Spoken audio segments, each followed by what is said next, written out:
lihat yang lebih lebih masuk akal John Hartman ya, pelatih yang membawa Kanada lolos Piala Dunia. Dari segi budget juga kelihatannya lebih masuk akal. Yes, alhamdulillah. Masa depan sepak bola Indonesia terselamatkan. Tepat pagi ini, Presiden ambil sikap tegas.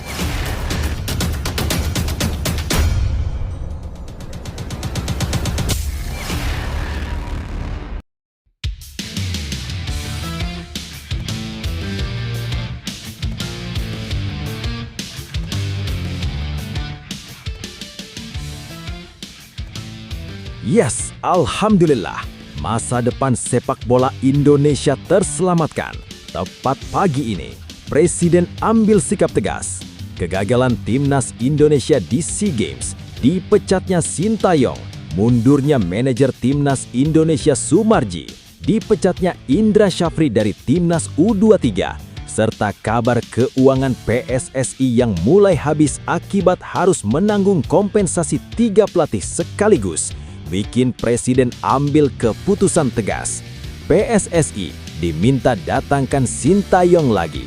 Keputusan PSSI lepas Sintayong kian menuai kritik tajam dari publik sepak bola tanah air. Kalau sudah begini, siapa orang yang paling bertanggung jawab? Di luar dugaan, nama John Hartman justru paling santer untuk latih timnas Indonesia senior. Mari kita bahas teman-teman. Tapi, Mimin minta tolong tonton video ini sampai selesai agar tidak ada kesalahpahaman yang terjadi. Dan tak bosan-bosan juga, tolong like dan share video ini ke media sosial kalian agar semua orang tahu apa yang sedang terjadi.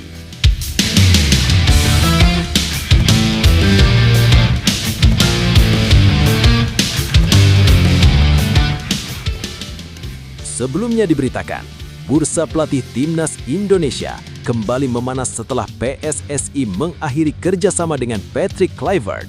Di tengah beragam spekulasi, pengamat sepak bola nasional Haris Pardede atau Bung Harpa menyebut satu nama yang dinilainya paling realistis dan logis untuk menukangi skuad Garuda, yakni John Hartman. Mantan pelatih timnas Kanada itu dinilai memenuhi banyak aspek penting yang dibutuhkan PSSI saat ini. Dari rekam jejak, ketersediaan hingga hitung-hitungan anggaran, ada 3 fakta yang membuat Hartman disebut paling masuk akal. Berikut ini 3 faktanya. Fakta 1, rekam jejak nyata di level dunia. Nama John Hartman bukan sekedar besar karena rumor. Ia datang membawa cerita keberhasilan yang konkret. Bung Harpa menilai prestasi Hartman bersama timnas Kanada menjadi bukti paling kuat. Pelatih berpaspor Inggris tersebut sukses membawa Kanada lolos ke Piala Dunia 2022, mengakhiri penantian panjang selama 36 tahun. Di level internasional, capaian itu bukan prestasi sembarangan dan menunjukkan kapasitasnya membangun tim dari proses yang panjang dan terukur. Bung Harpa menegaskan bahwa dari 2 kandidat yang mengemuka, Hartman adalah pilihan paling rasional. Ya, dari 2 calon ini kan, kita lihat yang lebih masuk akal John Hartman ya, pelatih yang membawa Kanada lolos Piala Dunia, ujarnya usai acara Santini JMTV Awards 2025 di Jakarta Kamis malam WIB. Bagi Bung Harpa, timnas Indonesia membutuhkan sosok pelatih dengan bukti kerja nyata, bukan sekedar nama besar tanpa rekam jejak yang relevan. Fakta kedua, status available jadi nilai tambah besar. Selain prestasi, faktor ketersediaan menjadi poin krusial.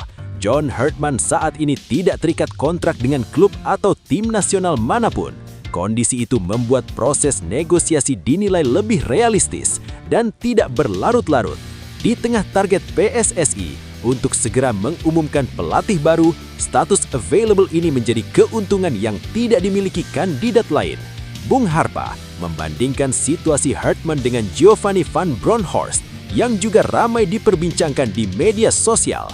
Giovanni masih berstatus sebagai asisten pelatih Arne Slot di Liverpool. Saya sempat ngobrol juga dengan salah seorang keluarga dekatnya. Ya, statusnya seperti yang kita ketahui, masih dalam asisten pelatih Liverpool.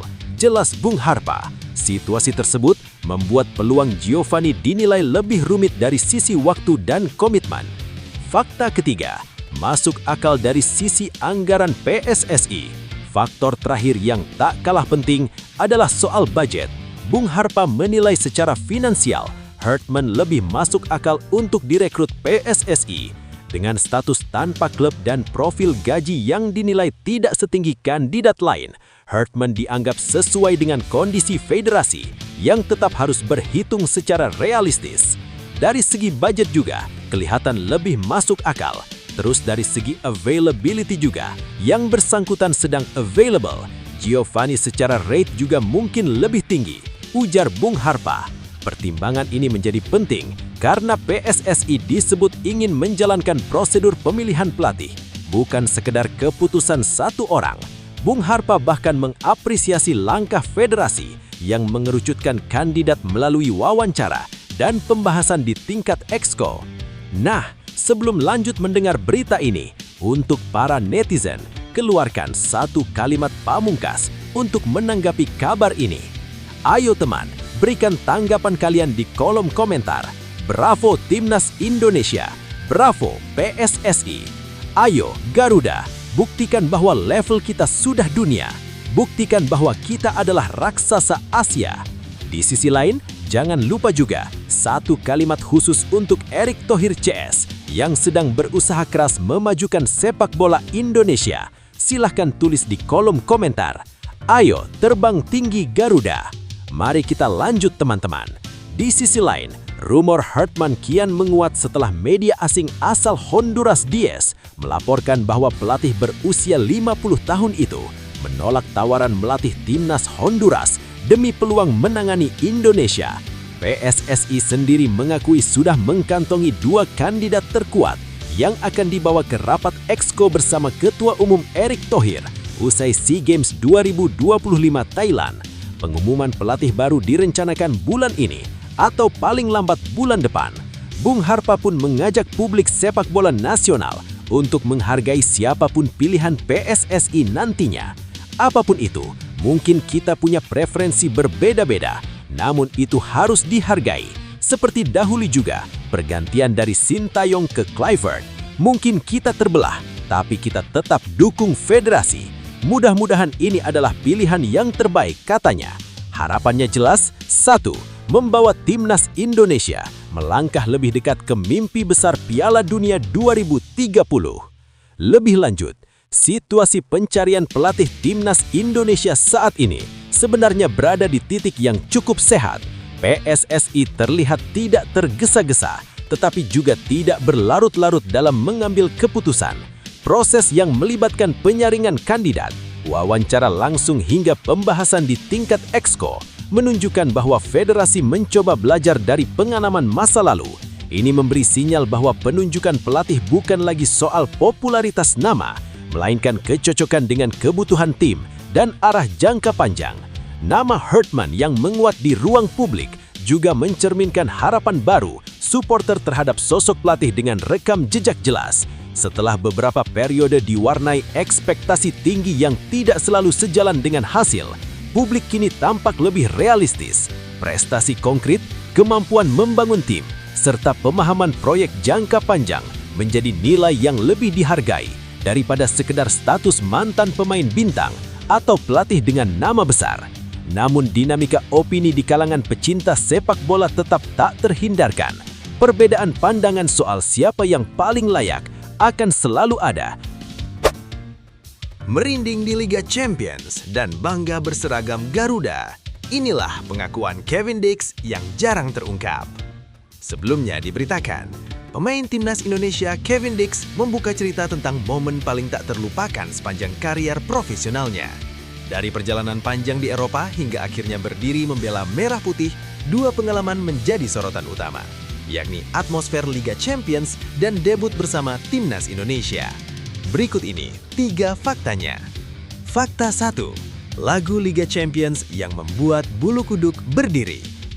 Perjalanan Kevin Dix di sepak bola Eropa terbilang lengkap. Ia meniti karir sejak level junior di Belanda bersama Vitesse U17, lalu berkelana ke berbagai liga top Eropa, mulai dari Belanda, Italia, Denmark, hingga Jerman. Pengalaman itu akhirnya membawanya merasakan panggung tertinggi antar klub Eropa, Liga Champions.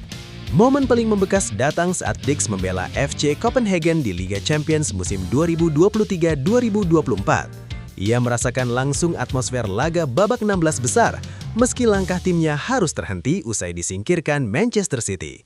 Namun bagi Dex, berdiri di lapangan sambil mendengar lagu kebangsaan Liga Champions sudah cukup untuk membuatnya merinding. Dalam wawancara eksklusif dengan iNews TV, Kevin Dix mengungkapkan perasaannya saat pertama kali merasakan atmosfer tersebut. Ia mengatakan, "Cukup sulit, mungkin Liga Champions. Pertama kali saya mendengar lagu Liga Champions saat saya di lapangan. Itu salah satu momen terbesar." Fakta 2, debut bersama Timnas Indonesia yang mengubah segalanya. Di tengah karier gemilangnya di Eropa, Kevin Dix menemukan pengalaman emosional yang berbeda saat mengenakan seragam Timnas Indonesia. Bek keturunan Maluku itu mengaku debut bersama skuad Garuda menjadi salah satu momen paling berharga dalam hidupnya. Bermain untuk Timnas Indonesia bukan sekedar pertandingan bagi Dix, ada rasa bangga, tanggung jawab, dan kedekatan emosional yang sulit dibandingkan dengan pengalaman lain. Ia tidak hanya menjalani debut, tetapi juga mencetak gol, sebuah pencapaian yang semakin menguatkan ikatannya dengan merah putih. Kevin Dix menegaskan betapa dalam makna momen tersebut baginya. Ia menyampaikan, debut bersama Timnas Indonesia juga sangat-sangat tak terlupakan. Mencetak gol untuk Timnas Indonesia juga menjadi momen tak terlupakan. Jadi itu top 3-nya. Fakta 3, dari Eropa ke Garuda, sebuah perjalanan penuh arti. Kini berstatus sebagai pemain Borussia Mönchengladbach, Kevin Dix berada di fase matang kariernya. Pengalaman lintas liga dan kompetisi elit Eropa membentuknya menjadi pemain bermental kuat. Namun justru ketika kembali ke akar identitasnya bersama Timnas Indonesia, ia menemukan makna lain dari sepak bola. Perjalanan Dix menunjukkan bahwa puncak karier tidak selalu diukur dari trofi atau level kompetisi, tetapi juga dari rasa bangga dan keterikatan emosional. Dari gemuruh stadion Liga Champions hingga sorak dukungan supporter Indonesia, semuanya menjadi bagian tak terpisahkan dari kisah hidupnya sebagai sepak bola. Bagi Kevin Dix, sepak bola bukan hanya soal karier profesional, melainkan tentang pengalaman, momen, dan kebanggaan yang akan terus dikenang sepanjang hidupnya. Lebih lanjut, situasi yang dialami Kevin Dix menunjukkan bahwa karier sepak bola modern tidak lagi semata soal bermain di liga paling bergengsi atau menghadapi klub raksasa Eropa. Pengalaman di Liga Champions menjadi puncak profesionalisme, tetapi keterlibatan emosional saat membela Timnas Indonesia memberi dimensi yang jauh lebih dalam. Ini menegaskan bahwa identitas dan rasa memiliki mampu menghadirkan makna yang tidak bisa dibeli oleh level kompetisi setinggi apapun. Di sisi lain, kisah Dix juga mencerminkan realitas Timnas Indonesia yang semakin menarik bagi pemain diaspora. Ketika seorang pemain dengan jam terbang Eropa menganggap debut bersama Garuda sebagai momen top dalam kariernya, itu menjadi sinyal positif bahwa atmosfer tim nasional mulai memiliki daya tarik dan kebanggaan tersendiri. Situasi ini patut dijaga karena kepercayaan dan kebanggaan pemain adalah fondasi penting untuk membangun prestasi jangka panjang.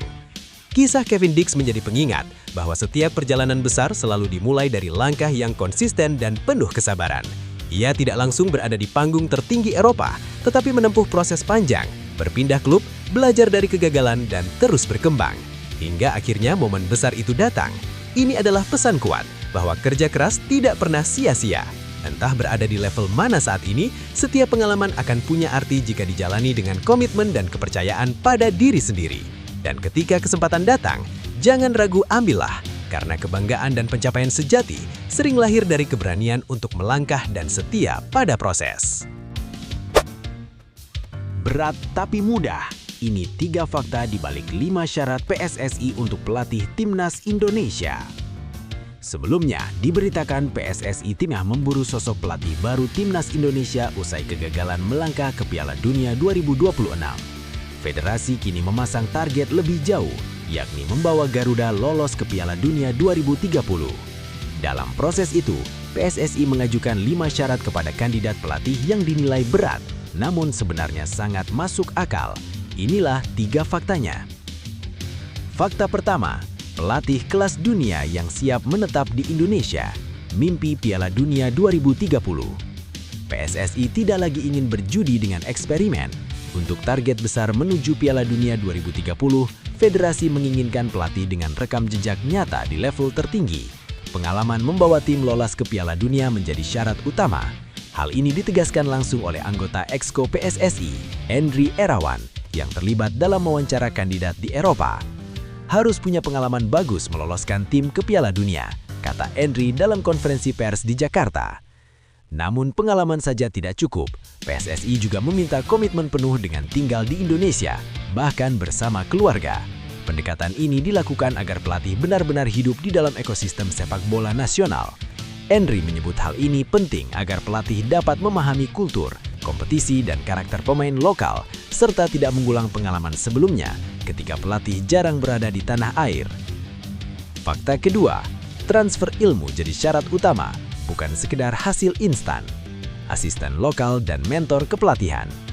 PSSI menaruh perhatian besar pada warisan jangka panjang. Pelatih timnas Indonesia nantinya wajib menggandeng asisten pelatih lokal sebagai bagian inti dari staf kepelatihan. Langkah ini bukan formalitas, melainkan strategi agar terjadi transfer ilmu yang nyata. Terpenting adalah pelatih tim senior ini, salah satu hal utama, harus menerima asisten dari kami, pelatih lokal untuk bergabung bersama. Itu penting sekali, ujar Sumarji. Model ini pernah diterapkan saat Sintayong menangani timnas Indonesia dengan Nova Arianto sebagai asisten. Hasilnya, Nova kini dipercaya menangani timnas U17. Selain itu, PSSI juga mewajibkan calon pelatih berperan aktif sebagai mentor dalam kursus kepelatihan nasional. Harus berkontribusi ke pelatih lokal. Kalau ada kelas pengambilan lisensi pelatih, turut mengisi kursus, kata Endri. Dengan cara ini, PSSI berharap kehadiran pelatih asing tidak hanya menghasilkan kemenangan jangka pendek, tetapi juga meningkatkan kualitas pelatih Indonesia secara berkelanjutan. Fakta ketiga, dekat dengan klub lokal demi menghidupkan talenta nasional. Sinergi Liga 1 dan Liga 2. Syarat terakhir yang tak kalah penting adalah kemampuan bersinergi dengan klub nasional. PSSI ingin pelatih timnas Indonesia aktif memantau Liga 1 dan Liga 2, serta menjalin komunikasi intens dengan klub-klub. Harus dekat dengan klub Liga 1 dan Liga 2, kata Endri menegaskan. Langkah ini menunjukkan arah kebijakan PSSI yang tidak ingin timnas hanya bergantung pada pemain naturalisasi. Talenta lokal yang bermain di kompetisi domestik tetap menjadi tulang punggung. Dengan pelatih yang rutin memantau Liga Nasional, diharapkan proses regenerasi berjalan sehat dan berkesinambungan. PSSI sendiri menargetkan pengumuman pelatih timnas Indonesia dilakukan pada akhir Desember 2025 atau awal Januari 2026 setelah Ketua Umum Erick Thohir kembali dari Thailand. Dari 5 kandidat yang disaring, kini tersisa 2 nama yang akan dibahas di rapat Exco. Dalam waktu dekat, publik sepak bola Indonesia tinggal menunggu siapa sosok yang dianggap paling siap memikul mimpi besar Garuda menuju Piala Dunia 2030. Lebih lanjut, situasi yang diambil PSSI ini bisa dibaca sebagai upaya serius untuk keluar dari pola lama yang kerap mengandalkan solusi instan. Target Piala Dunia 2030 memaksa federasi berpikir lebih strategis, bukan hanya soal siapa yang duduk di bangku pelatih, tetapi bagaimana dampaknya bagi ekosistem sepak bola nasional secara keseluruhan. 5 syarat yang diajukan memang terlihat berat, namun justru menunjukkan arah yang lebih dewasa. Pengalaman membawa tim ke Piala Dunia, tinggal di Indonesia, serta kewajiban mentransfer ilmu, menandakan PSSI tidak sekedar mencari pelatih hasil jadi, melainkan figur pemimpin yang mau membangun dari dalam. Jika syarat ini dijalankan konsisten, timnas Indonesia berpeluang memiliki fondasi yang lebih kuat, bukan hanya untuk satu turnamen, tetapi untuk 1 dekade ke depan. Tantangan terbesarnya ada pada keberanian PSSI sendiri. Konsistensi dalam memilih sosok yang tepat dan kesabaran memberi waktu akan sangat menentukan. Tanpa itu, syarat sebaik apapun akan menjadi dokumen di atas kertas. Situasi ini menjadi ujian apakah PSSI benar-benar siap berubah atau kembali terjebak pada siklus ekspektasi tinggi tanpa fondasi yang kokoh.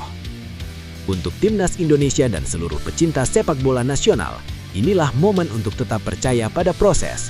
Jalan menuju panggung dunia memang tidak pernah singkat atau mudah, namun setiap langkah yang dibangun dengan rencana matang akan membawa hasil yang sepadan. Kegagalan hari ini bukan akhir, melainkan pijakan untuk lompatan yang lebih tinggi. Dengan pelatih yang tepat, kerja keras yang konsisten, dan dukungan tanpa henti dari publik, Garuda bisa terbang lebih jauh. Sepak bola Indonesia tidak kekurangan talenta, yang dibutuhkan hanyalah kesabaran, keberanian untuk berubah, dan keyakinan bahwa mimpi besar selalu layak diperjuangkan. Tetaplah percaya bahwa perjalanan besar selalu dimulai dari keputusan yang berani. Sepak bola Indonesia sedang belajar membangun diri dengan cara yang lebih benar, dan itu butuh waktu, ketekunan, dan kepercayaan. Setiap proses yang dijalani hari ini adalah tabungan untuk masa depan. Jangan lelah mendukung, jangan cepat meragukan, karena ketika fondasi sudah kuat, hasil akan datang dengan sendirinya. Garuda tidak sedang mundur, ia sedang bersiap terbang lebih tinggi. Dipromosikan Erick Thohir, malah terbang ke Korea Selatan. Sebelumnya diberitakan pelatih timnas U20 Indonesia Nova Arianto tengah berada di Korea Selatan di tengah euforia promosi jabatan dari Ketua Umum PSSI Erick Thohir. Mantan pemain Persib Bandung itu baru saja naik kelas dari pelatih timnas U17 menjadi nahkoda timnas U20 Indonesia setelah sukses membawa Garuda Muda lolos ke Piala Dunia U17 2025. Kepergian Nova ke negeri ginseng pun memunculkan tanda tanya sekaligus harapan besar. Ini 3 faktanya. Naik kelas berkat prestasi nyata di timnas U17. Promosi Nova Arianto bukan keputusan instan. Ia mendapatkan kepercayaan PSSI setelah mencatatkan pencapaian penting bersama timnas U17 Indonesia. Di bawah arahannya, Garuda Muda berhasil mengamankan tiket ke Piala Dunia U17 2025 lewat jalur kualifikasi. Sebuah prestasi yang selama ini menjadi mimpi panjang sepak bola usia muda Indonesia. Sejak 20 November 2025, Nova Arianto resmi menjabat sebagai pelatih timnas U20 Indonesia. Tanggung jawabnya pun otomatis berlipat. Bukan hanya menyiapkan tim untuk agenda kompetisi ke depan, tetapi juga memastikan kesinambungan pembinaan dari level usia muda menuju senior. Promosi ini menjadi sinyal bahwa PSSI mulai memberi ruang bagi pelatih lokal yang terbukti secara kinerja, bukan sekedar nama besar. Belajar langsung dari FIFA dan Korea Selatan.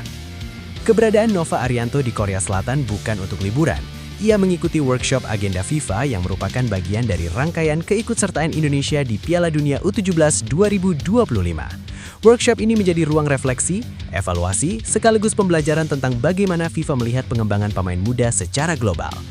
Berkesempatan menghadiri workshop dari salah satu bagian dari agenda FIFA dari keikutsertaan Indonesia di World Cup U17, tulis Nova Arianto dalam unggahan Instagramnya. Ia juga menjelaskan bahwa banyak hal dibahas, mulai dari refleksi turnamen hingga metode pengembangan bakat pemain muda, salah satunya melalui penerapan IDP atau Individual Development Player, yang bertujuan memetakan kemampuan pemain, serta aspek yang perlu diperbaiki dengan sinergi antara PSSI dan klub.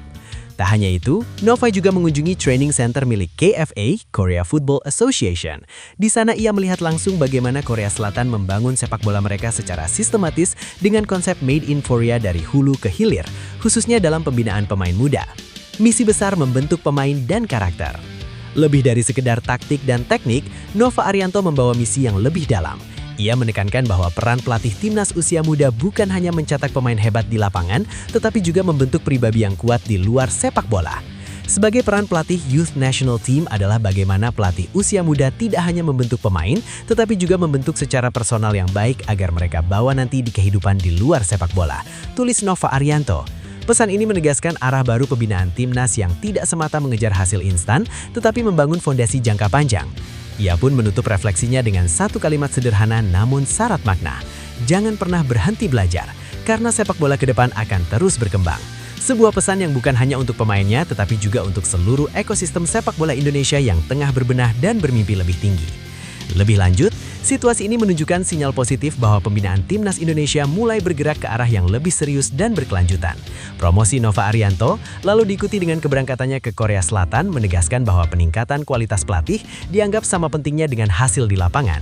Ini bukan soal mengganti jabatan atau mengejar target jangka pendek, melainkan investasi pengetahuan agar pelatih lokal mampu bersaing dengan standar internasional. Langkah ini juga mencerminkan perubahan pola pikir di tubuh PSSI, bahwa belajar dari negara dengan kultur sepak bola maju adalah kebutuhan, bukan pelengkap. Ketika pelatih diberi ruang untuk menyerap ilmu langsung dari FIFA dan federasi seperti Korea Selatan, maka dampaknya tidak hanya terasa di satu kelompok usia, tetapi berpotensi menular ke sistem pembinaan secara keseluruhan. Jika konsistensi ini dijaga, maka harapan membangun timnas Indonesia yang kuat dari level usia muda hingga senior bukan lagi sekedar wacana, melainkan proses nyata yang sedang berjalan. Perjalanan ini menjadi pengingat bahwa kemajuan besar selalu lahir dari keberanian untuk belajar dan berproses. Apa yang dilakukan Nova Arianto menunjukkan bahwa kesempatan tidak datang begitu saja, tetapi diperjuangkan lewat kerja keras, konsistensi, dan kerendahan hati untuk terus menimba ilmu. Ketika kepercayaan sudah diberikan, maka tanggung jawabnya adalah menjawabnya dengan langkah nyata bukan sekedar kata-kata. Untuk sepak bola Indonesia, ini adalah momen untuk tetap percaya bahwa perubahan membutuhkan waktu, namun arah yang benar akan membawa hasil. Selama pelatih, pemain, dan federasi mau berjalan bersama, terus belajar dan tidak cepat puas, maka mimpi melihat timnas Indonesia berdiri sejajar dengan bangsa besar sepak bola dunia bukan hal mustahil, melainkan tujuan yang perlahan semakin dekat. Rumor panas pelatih timnas makin terang. PSSI akhirnya buka suara. PSSI mulai memberi sinyal kuat soal siapa sosok yang akan menukangi timnas Indonesia ke depan. Setelah berbulan-bulan spekulasi beredar di media sosial, kini federasi memastikan kandidat pelatih baru tidak jauh dari nama-nama yang ramai diperbincangkan publik. Proses seleksi sudah memasuki fase krusial dan tinggal menunggu keputusan akhir. Berikut ini 3 faktanya. Fakta pertama, 2 nama teratas menguat di tengah publik. Isu mengenai calon pelatih timnas Indonesia perlahan mengerucut. Dari sejumlah nama yang sempat beredar, kini publik hanya fokus pada 2 figur utama, Giovanni Van Bronckhorst dan John Herdman. Keduanya disebut menjadi kandidat paling kuat setelah PSSI menyelesaikan rangkaian wawancara di Eropa bersama 4 pelatih berbeda. Anggota Exco PSSI Endri Irawan mengakui bahwa nama-nama tersebut memang tidak melenceng dari rumor yang berkembang di dunia maya. Ia menyebut federasi sengaja berhati-hati membuka identitas kandidat demi menjaga privasi dan posisi tawar sang pelatih di pasar internasional. Endri menyampaikan, benar memang mengerucut seperti yang disebutkan. Sebelum kembali ke tanah air, muncul lagi 1 nama dari ketum, jadi kami jalan dengan nama-nama yang ada. Ia menambahkan bahwa permintaan untuk merahasiakan nama datang langsung dari para pelatih yang masih diminati banyak klub lain. Fakta kedua, proses seleksi sudah masuk tahap akhir. PSSI tidak sekadar melempar wacana. Proses pencarian pelatih baru telah melewati tahap penting dengan digelarnya wawancara langsung di Eropa. Dalam agenda tersebut hadir jajaran penting federasi, mulai dari Endri Irawan, Muhammad selaku Exco, Direktur Teknik Alexander Zuirs, hingga Jordi Cruyff sebagai penasihat teknis. Dari 4 kandidat awal, kini hanya tersisa 2 nama finalis yang akan dipresentasikan dalam rapat Exco PSSI. Rapat ini dijadwalkan berlangsung setelah SEA Games 2025 berakhir dengan menyesuaikan agenda Ketua Umum PSSI Erick Thohir. Situasi ini menandakan keputusan sudah sangat dekat dan PSSI tinggal mematangkan langkah akhir sebelum mengumumkan sosok pilihan mereka kepada publik sepak bola nasional. Fakta ketiga, pengumuman tinggal menunggu waktu. Soal waktu perkenalan resmi, Endri Irawan memberi gambaran jelas. Ia menyebut pelatih baru timnas Indonesia kemungkinan besar diumumkan paling lambat Januari 2026. Hal ini tak lepas dari fokus Erick Thohir yang saat ini masih memimpin kontingen Indonesia di SEA Games Thailand 2025. Endri menjelaskan, ini sudah saya laporkan semua ke Ketum yang sedang sibuk SEA Games. Biarkan Pak Ketum fokus SEA Games dulu. Setelah itu rapat Exco dengan Pak Ketum, mudah-mudahan bulan ini atau paling lambat bulan depan, pelatih akan diumumkan.